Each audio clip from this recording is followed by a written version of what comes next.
Law enforcement units intensify their effort to get rid of rampant online sexual abuse to children in the Philippines. According to government data, more than 40% of children are victimized of their biological parents. Let's have the full details of this report.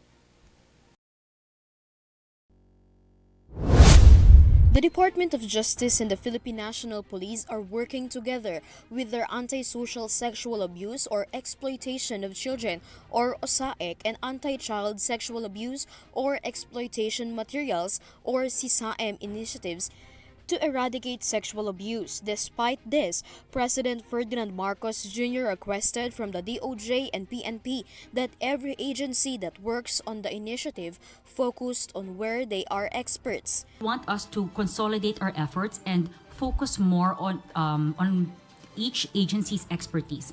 So he was saying, insofar as the DOJ is concerned, focus all your efforts into the prosecution. So sa law enforcement, sa mga law enforcement agencies, really crack down on these perpetrators. Let's improve our tips, the leads that we're getting. Also for the grassroots level, for the DILG, let us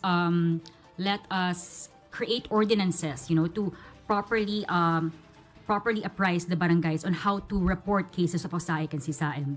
Based on the information gathered by the government, as early as 11 years old, children become victims of online sexual abuse, of which 86% are girls and 14% are boys. It is also alarming that abuse starts within the family, with 41% of victims being the real parents and 42% being the relatives. As also mentioned, it's a hidden crime. And it's hard to spot, especially because it's done within the homes of the families of the victims. And as pointed out, 74% of the cases are perpetrated by those that fall within what is called the circle of trust.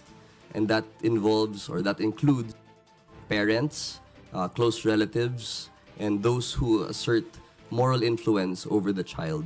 Following this, the President directs all enforcement units to further strengthen the campaign and monitor against the problem. The President also suggests to intensify collaboration with the private sector and internet service providers on a local or global scale to raise awareness in schools and communities. Obviously, these things are very alarming.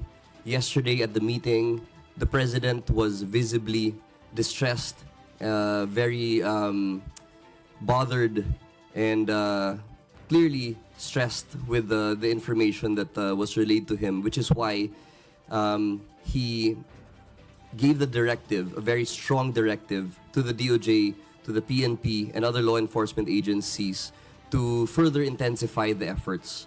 According to DOJ data, OSAEC and CSAM are rampant in Cagayan de Oro, Iligan, and Taguig, and often victimize vulnerable sectors, particularly children, in disadvantaged area. It is said that perpetrators see it as a way to victimize the children, alarmingly at a cost of 200 pesos to 300 pesos in exchange for CSAM or nude pictures of the victims. Get nila sila because they're easy targets because OSAEC is a financially lucrative activity.